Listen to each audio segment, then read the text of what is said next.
O capítulo 11 do Evangelho segundo relata nos apóstolos João, nos diz assim, do primeiro verso ao quinto verso. Estava enfermo Lázaro de Betânia, da aldeia de Maria e de sua irmã Marta. Esta Maria, cujo irmão Lázaro estava enfermo, era a mesma que ungiu com bálsamo o Senhor e lhe enxugou os pés com seus cabelos. Mandaram, pois, as irmãs de Lázaro dizer a Jesus: Senhor, está enfermo aquele a quem amas. Ao receber a notícia, disse Jesus: esta enfermidade não é para a morte, e sim para a glória de Deus, a fim de que o Filho de Deus seja por ela glorificado. Ora, amava Jesus a Marta e a sua irmã e a Lázaro. Vamos orar mais uma vez, amados? Senhor nosso Deus e nosso Pai, que bom, Deus, quão bom e agradável é estar na Tua presença, em companhia dos irmãos. Como é bom, ó Deus, desfrutar da leitura, da meditação da Tua palavra, que ela por si só tem nos falado ao coração. Permita-nos continuar ouvindo a Tua voz, que Teu Espírito Santo abra o nosso entendimento, dê-nos capacidade para absorver, ó Deus, o conteúdo da Tua palavra e que ela permaneça em nossos corações, para a nossa edificação, para o amadurecimento da nossa fé, mas para o louvor da Tua glória. Continue conosco nessa noite. Rogamos em Cristo Jesus. Amém. Como eu disse, irmãos, eu quero tratar, à luz do texto ora lido, com o seguinte tema: o Senhor Jesus e os conflitos familiares. O Senhor Jesus e os conflitos familiares. Nós iremos destacar aqui alguns pontos relatados pelo apóstolo João sobre a doença, a morte e a ressurreição de Lázaro, mas numa perspectiva de família, numa perspectiva do seio familiar. E é interessante porque quando nós olhamos para o texto nessa perspectiva de família, nós então iremos perceber o quanto Deus se importa com a família, o quanto Deus tem projetos maravilhosos para a família. A instituição divina de Deus é a família, homem, mulher, filhos. Isso está no coração de Deus, está no projeto de Deus. O casamento entre homem e mulher, e então a geração, os filhos, a descendência, os filhos. E nós vamos olhar à luz do texto, o quanto Deus de fato importa conosco. E a primeira coisa que eu quero destacar à luz desse texto, nessa perspectiva do Senhor Jesus Cristo e os conflitos familiares, é que os problemas, que as crises familiares, ela chega para todos nós. Ela chega para os ricos e para os pobres, ela chega para os cultos e analfabetos, ela chega para a família do campo e a família da cidade. Ninguém está isento de problemas. Se eu perguntar aqui agora nesse momento, olha, que família aqui não tem problema? Levante a mão. Que família aqui não passa por crises? Aliás, o próprio Senhor Jesus Cristo nos alertou quanto a isso lá no mesmo Evangelho, capítulo 16, verso 33, ele diz assim: no mundo passareis por aflições. Mas ele também, no mesmo texto, nos dá uma esperança, dizendo: tenha bom ânimo, pois eu venci o mundo.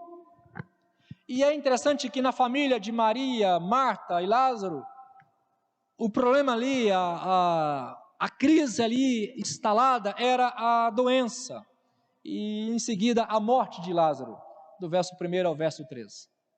É curioso porque nos demais evangelhos, os evangelistas eles fizeram uma distinção no original entre doença e enfermidade.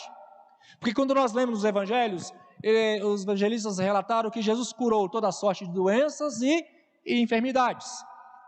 A palavra original para doença dá uma ideia de algo mais grave, algo mais sério, que pode levar à morte. No nosso tempo, quem sabe um câncer e até o coronavírus, né? A palavra enfermidade é aquela dorzinha de cabeça, aquele incômodo que às vezes vem sobre nós. E no texto ora lido, o apóstolo João usa essa palavra enfermidade. Tudo indica então que aquele mal-estar que estava em Lázaro, na perspectiva humana, na perspectiva dos médicos, da medicina, aquilo iria passar rapidamente. No entanto, Lázaro vem à morte. Aquele tipo de enfermidade que a gente olha para a pessoa olha, não, a pessoa sarou, está melhor, daqui a pouco você recebe a notícia, olha, fulano de tal estava enfermo e agora está doente. Mas isso vai nos ensinar algumas coisas. Os sofrimentos, então, as crises, elas sobrevêm sobre a família cristã. E isso, meus irmãos, não anula o amor de Deus para conosco, porque é exatamente nessas horas que nós precisamos exercer a nossa fé, que a fé tem que entrar em ação. E quando nós olhamos aqui para o verso de número 5, nós encontramos essa informação. Ora, amava Jesus a Marta e a sua irmã e a Lázaro. Então, aquela família estava passando por crise, aquela família estava passando por um problema sério, o irmão estava doente, e a igreja sabe disso, naquele contexto onde o pai e a mãe não estavam presentes, era o irmão mais velho que sustentava a casa. Então Marta e Maria não apenas estavam com o irmão enfermo, mas aquele que provia para as suas necessidades, era o provedor daquela casa.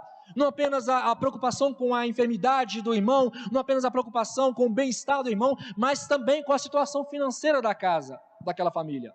A crise estava instalada naquela casa. Outras preocupações tomavam conta da mente e do coração daquelas irmãs. E isso não significa que Deus deixou de amá-los. Às vezes a tribulação bate à nossa porta, às vezes a crise invade a nossa casa, a nossa família, e nós venhamos a argumentar, Deus, por quê? Ao longo da história, meus irmãos, muitos homens e mulheres de Deus tiveram momentos de alegria, mas também de angústia ferrenha, e isso não significa que Deus não os amava. Aliás, o reverendo Augusto Nicodemos, ele tem uma frase que diz assim, o motivo pelo qual Deus permite a dor, Ele permite o sofrimento na vida do crente, é para lembrá-los que a sua pátria não é aqui na terra. Boa, né? De vez em quando a gente precisa passar por um perrengue, para lembrar que o nosso lugar não é aqui. E nós não somos eternos nessa era, nesse sistema. Há algo melhor esperando por nós, algo grandioso que nos aguarda. E o sofrimento nos traz à memória essas coisas. Porque a palavra de Deus diz em Apocalipse que lá sim não haverá dor, lá sim não haverá sofrimento, lá sim Deus enxugará de nossos olhos toda lágrima. Então de vez em quando, irmãos, é bom passar por uns apertos, para lembrar quem somos, e a nossa origem, e o nosso destino final. Se as nossas vidas fossem perfeitas, sem lutas, sem problemas, tudo em perfeita harmonia nessa terra, não almejaríamos o céu, ficaríamos por aqui mesmo. Aliás, tem muita gente que ainda vive dessa forma, né? No dia a dia, esquece de quem ela é. Achei curioso a pergunta da irmã para nós ainda há pouco, na ministração do louvor. O que fazemos, o que somos nos nossos locais de trabalho, na família, enfim, as pessoas à nossa volta. Porque temos que ter em mente quem nós somos. E o projeto de Deus para nós, a missão que Deus tem para nós. E a conclusão é, nós não somos criados para viver esta vida. Nós somos criados, salvos, resgatados para viver a eternidade com Deus. E de vez em quando Deus precisa trazer isso à nossa memória. Então, se as nossas vidas fossem perfeitas aqui, com certeza nós esqueceríamos mais ainda desse projeto glorioso de Deus para com as nossas vidas. Essa é a primeira lição. A segunda lição, querido, que esse texto nos oferece, é que a demora ou o silêncio de Deus tem propósitos pedagógicos. Quando você olha do verso 4 ao verso 6 do mesmo capítulo, diz assim, ao receber a notícia, disse Jesus, esta enfermidade não é para a morte, e sim para a glória de Deus, a fim de que o Filho de Deus seja por ela glorificado. Ora, amava Jesus a Marta e a sua irmã e a Lázaro. Quando, pois, soube que Lázaro estava doente, ainda se demorou 2 dias no lugar onde estava. Curioso isso, né? Ele amava aquela família, recebe a notícia da enfermidade de Lázaro, e a Bíblia relata que ele demorou ainda 2 dias. O livro de Provérbios nos diz que a esperança que se adia adoece o coração. Uma das maiores dificuldades do ser humano é esperar. A nossa paciência, ela é curta. Queremos tudo que aconteça ao nosso modo e ao nosso tempo. Aliás, isso é realidade do século XXI, né? O século do imediatismo. É o século do fast food, tudo precisa funcionar dentro das leis do imediatismo, e queremos que Deus haja dentro desse mesmo imediatismo, e não temos paciência para esperar. Esperar um dia, um mês, um ano, para nós é uma eternidade. Imagina em meio ao sofrimento. Quando você está lá no leito de hospital, acompanhando um ente querido, ou quando você mesmo está lá, quando a crise bate à sua casa, à sua família, ao seu casamento, aos seus filhos. Deus, quando é que isso vai resolver? E a gente começa a questionar, a murmurar, ao invés de aguardar com paciência, esperar pelo Senhor. Há um salmo que eu gosto muito, Salmo de número 40, ele inicia dizendo da seguinte forma: Davi, esperei confiantemente pelo Senhor, e Ele se inclinou para mim e me ouviu quando clamei por socorro. Eu achei interessante porque aquela palavra no original, esperei confiantemente, a ideia é esperei com paciência. Esperei com paciência. Isso não é fácil, irmãos. Imagina diante de lutas, imagina diante de problemas ferrenhos. Não é fácil, mas é isso que Deus quer de nós. Porque em cada lágrima, em cada momento que nós aguardamos, esperando o agir de Deus, produz em nós profundos ensinamentos. Quando você aguarda, quando você espera o tempo certo do agir de Deus na sua vida, na sua causa, nos seus problemas, nos seus dilemas, nas suas crises, é porque Deus está trabalhando na sua vida de uma forma especial. Eu destaco aqui alguns pontos.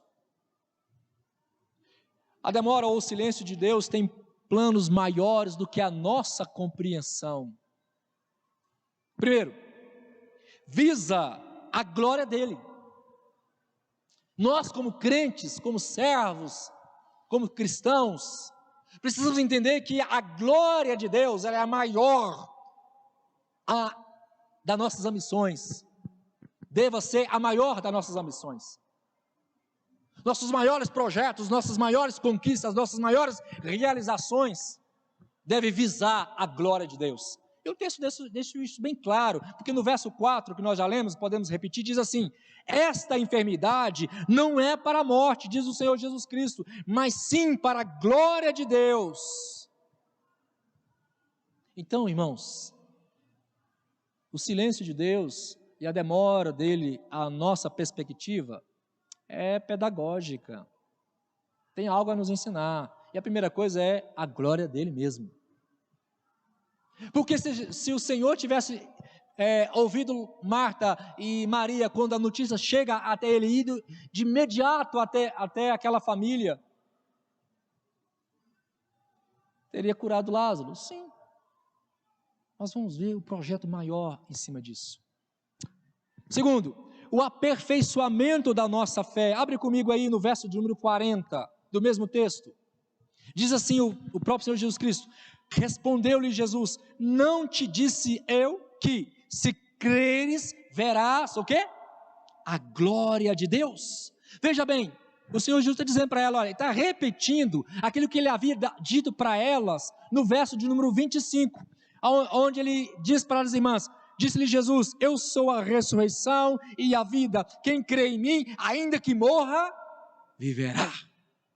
E lá no verso 40 ele repete essa mesma tese, para que a fé daquelas irmãs e dos discípulos e dos judeus que estavam ali em volta fossem aperfeiçoada. Lembra de Jó? No finalzinho do capítulo 42, Senhor, olha, eu só te conhecia de ouvir, mas agora os meus olhos te veem. A ideia é, Senhor, eu ouvi falar do Senhor, mas agora eu experimentei quem de fato é o Senhor. Quem de fato é o Senhor. E olha que Deus havia falado de Jó, que ele era um homem íntegro, reto e temente a Deus, e que desviava do mal. E no final do capítulo, após a restauração, ele fala, olha Senhor, eu achava que te conhecia. Irmãos, a enfermidade não vem para nos destruir, não vem para eliminar a nossa vida, ou a nossa casa, ou a nossa família, ou a nossa igreja. Ela vem para aperfeiçoamento da nossa fé. E você tem que entender isso, e você tem que aceitar isso. Terceiro, ela visa também testemunhar os feitos de Deus. Olha comigo no verso 42.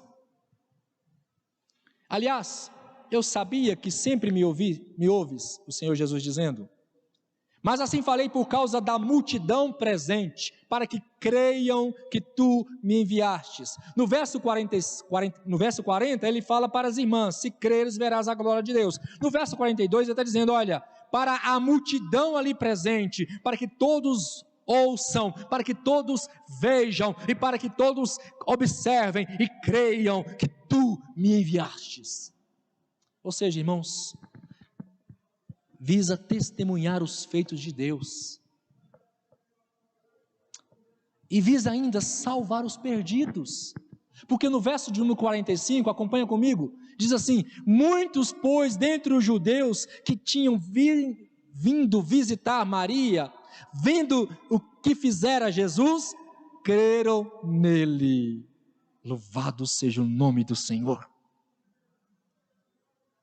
Muitos que estavam ali, talvez por curiosidade ou por compaixão pelas irmãs, consolar as irmãs, viram aquela cena, viram aquele milagre e creram também que Jesus é Deus, creram que Ele é o Salvador, creram que Ele é o único caminho, a verdade e a vida, creram que Ele é a ressurreição.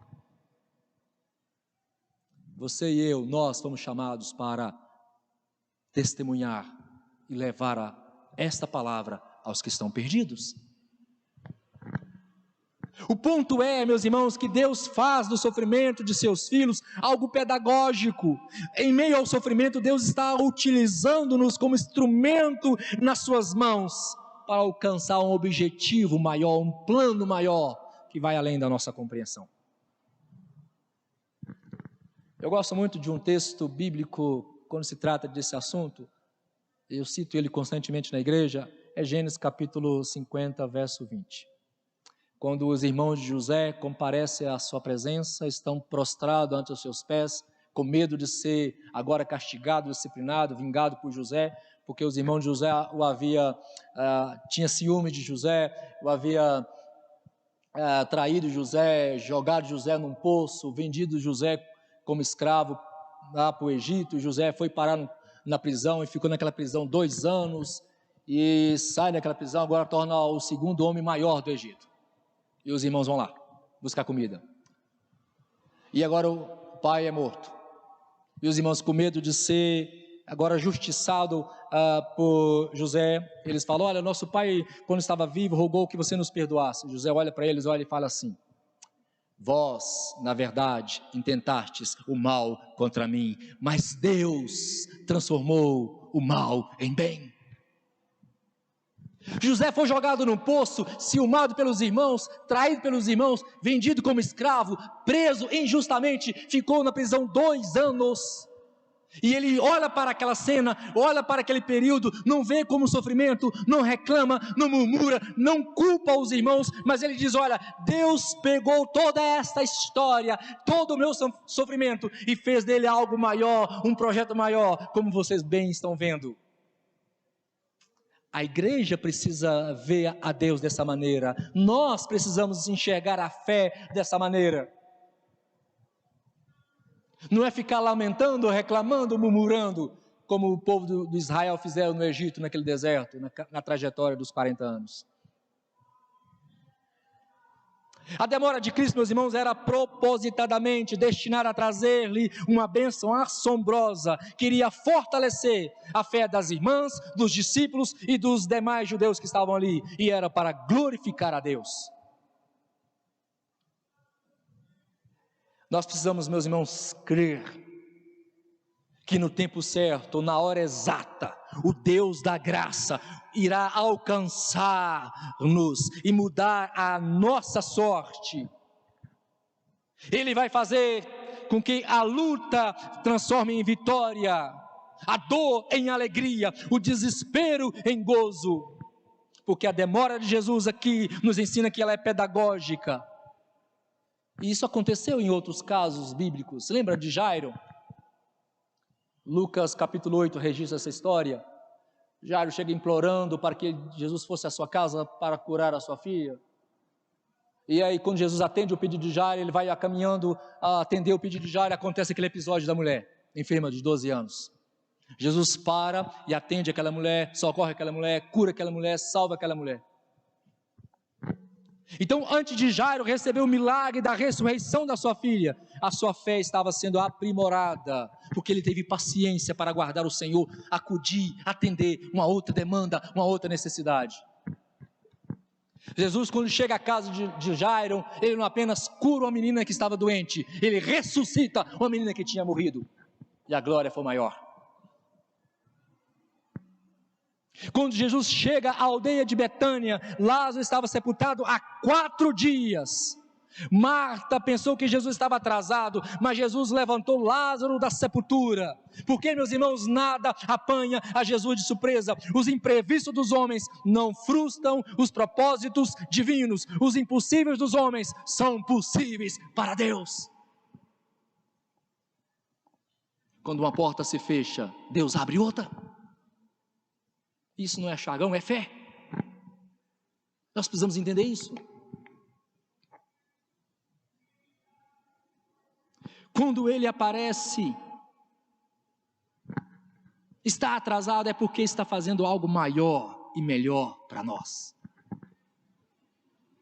Então não pensa que Deus está demorando, porque Ele está agindo no tempo certo, na hora certa, da forma certa, em favor da sua vida, da sua casa, da sua família. Terceiro ensinamento, irmãos, e isso é muito importante, a falta de discernimento, de compreensão daquelas irmãs, levaram-a para mais longe da vontade de Deus, e Jesus precisou trabalhar isso nelas. Olha comigo no verso 21 e verso 32, eu disse que a gente ia passear pelo texto. Verso 21 diz assim: disse pois Marta a Jesus: Senhor, se estiveras aqui, não teria morrido meu irmão. Lá no verso 32, quando Maria chegou ao lugar onde estava Jesus, ao vê-lo, lançou-lhe aos pés, dizendo: Senhor, se estiveras aqui, meu irmão não teria morrido. Meus irmãos, olha para vocês verem, porque eu até entendo as irmãs, coração ferido, machucado, dolorido, a perca do irmão, a preocupação com as finanças, a preocupação, como é que seria a vida dali para frente. Eu até entendo a colocação das irmãs. Mas elas foram tratadas pelo Senhor, e o Senhor mostra para ela que não se trata da presença física do Senhor. Não se trata da presença física. Aliás, há um episódio maravilhoso sobre isso. Está no capítulo 20 do mesmo apóstolo João, verso 25, verso 29, quando Jesus aparece para os discípulos, após a ressurreição, e Tomé estava ausente, lembra daquele episódio? E aí então os discípulos compartilham com Tomé: olha Tomé, o Senhor apareceu, Ele está vivo, louvado seja o nome dEle. Tomé disse: que é isso? Não, eu não creio. Se eu não vê-lo pessoalmente, se eu não tocá-lo pessoalmente, se eu não assegurá-lo pessoalmente, eu não creio. Não é assim que funciona, irmãos. Não é esse tipo de fé que Deus quer de nós. Deus requer de nós fé na sua palavra. Deus requer de nós fé na sua promessa. Se Ele prometeu, Ele vai cumprir. Se a palavra diz, ela vai prosperar em sua vida, em sua casa, em sua família. Não preciso ver para crer. Creio porque tenho fé, convicção daquilo que a palavra me diz. É que o autor da carta aos Hebreus, no capítulo 11, verso 1 diz: ora, a fé é a certeza de coisas que se esperam, é a convicção de fatos que não se veem. Isso é fé. Nós não precisamos tocar no Senhor para saber que Ele está nesse momento, nesse lugar. Nós cremos que Ele está neste lugar. Você não precisa ter lá, sentir aqueles arrepios, você não precisa sentir alguém batendo nas suas costas, dizendo que o anjo está ali. Mas você sabe que Deus ordenou que Ele cuidasse de você. Você sabe que o próprio Senhor está ali cuidando de você, porque você crê nisso. É isso que Deus quer de nós. Então, nesse ponto, podemos concluir que Jesus trabalha primeiramente no coração das irmãs, antes mesmo de fazer o milagre. Jesus começa a trabalhar no coração delas, verso 28, verso 25, para que então Ele faça o milagre. O Senhor trabalha, meus irmãos, primeiramente em nós, antes de ser por nós e através de nós. Antes de Deus usar você, antes de Deus abençoar você, Ele vai trabalhar em você. Primeiro Ele trabalha a nossa vida. Lembra do salmista Davi no Salmo 39? Sonda-me, ó Deus. Sonda-me, ó Deus. Vê se há em mim algum caminho mau e guia-me pelo caminho eterno. É isso que Deus faz em nós, para depois fazer através de nós e por nós. As pessoas, elas querem a bênção de Deus, mas não querem compromisso com Deus. Isso não funciona, irmãos. As pessoas, elas querem receber as dádivas de Deus, mas não quer o Deus das dádivas. Quer o presente de Deus, mas não quer a presença de Deus. Aí está a mensagem central desse milagre. Jesus anunciou claramente que antes mesmo de ressuscitar Lázaro dentre os mortos, Ele diz: eu sou a ressurreição e a vida. Ou seja, Jesus é a solução para o problema da morte, sim. Por essa razão Ele afirma: creia no milagre, mas confia em Jesus. Confia em Jesus. Ele ressuscitou? Sim.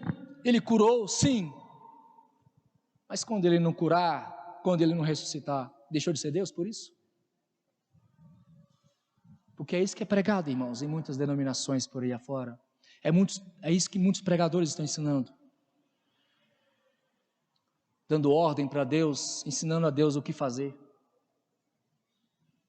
A ressurreição de Lázaro aconteceu de fato, nós podemos acreditar nisso. Mas a nossa fé não está fundamentada apenas nesse milagre histórico. A nossa fé precisa ter como base o Senhor do milagre, o Senhor Jesus Cristo.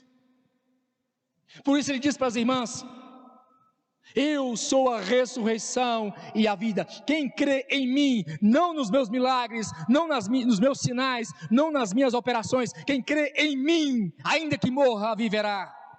Você não precisa ver o milagre acontecer para você crer em Jesus. Você tem que crer em Jesus porque Ele é Jesus. É isso que precisamos, irmãos. A igreja precisa estar atenta a essa verdade. Aí então, nesse momento, você pode colocar aos pés de Jesus, pois Ele caminha conosco em todo o tempo e tem todo o poder para transformar o cenário de desesperança em celebração de grande alegria. Jesus, Ele é a única esperança. A única esperança. Aí eu quero apresentar o outro ponto, o último ponto. Os conflitos na família, os conflitos em nossas famílias, são vencidos pela obediência resoluta, pela obediência firme. Irmãos, eu sei que Deus é gracioso, Ele é amor, mas a sua palavra é clara. Deus requer de nós obediência. Requer de nós obediência.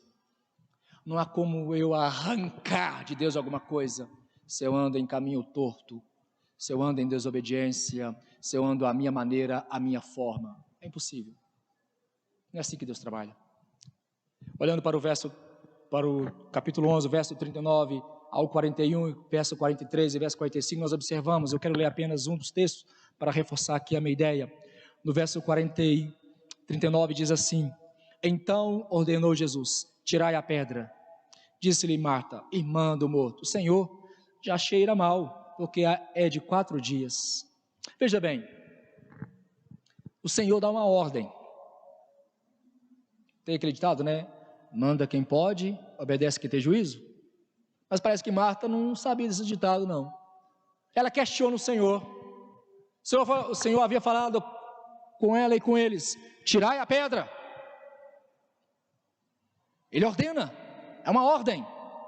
Mas, Senhor, você não está refletindo direito, você não está pensando direito, está morto. Então, um detalhe, não morreu agora, é de 4 dias, o corpo já está em decomposição, já cheira mal. Jesus fala: você não está entendendo, você não entendeu o que eu falei com você ainda? Marta questiona, mas o Senhor traz a memória dela, a sua palavra dita anteriormente no verso 40, se creres verás a glória de Deus, não importa se está morto, de 1 hora, de 2 horas, se é 4 dias, eu estou dizendo, é eu que estou mandando. Veja bem, queridos, a autoridade máxima em nossa vida, em nossa igreja, em nossa casa, em nossa família, nesse planeta, é o Senhor. Não são os governantes, não são os governos, não são a medicina, não são a tecnologia, é o Senhor. Ele que está com a rédea da história em suas mãos, nada foge ao seu controle. Tudo acontece conforme lhe apraz, e todas as coisas cooperam para o bem daqueles que o amam. E então ela compreende, e ele continua, verso 41, tiraram a pedra, e Jesus, levantando os olhos para o céu, diz: Pai, graças te dou porque me ouvistes. Aliás, eu sabia que sempre me ouves, mas assim falei por causa da multidão presente, para que creiam que tu me enviastes. Verso 43, e tendo dito isto, clamou em alta voz: Lázaro, vem para fora. Olha que episódio maravilhoso. Ele dá ordem, não apenas para os homens que estavam vivos, para rolar, tirar a pedra daquela sepultura. Agora ele dá ordem para o morto, que estava ali há 4 dias, e ele ouve a sua voz, e lhe obedece.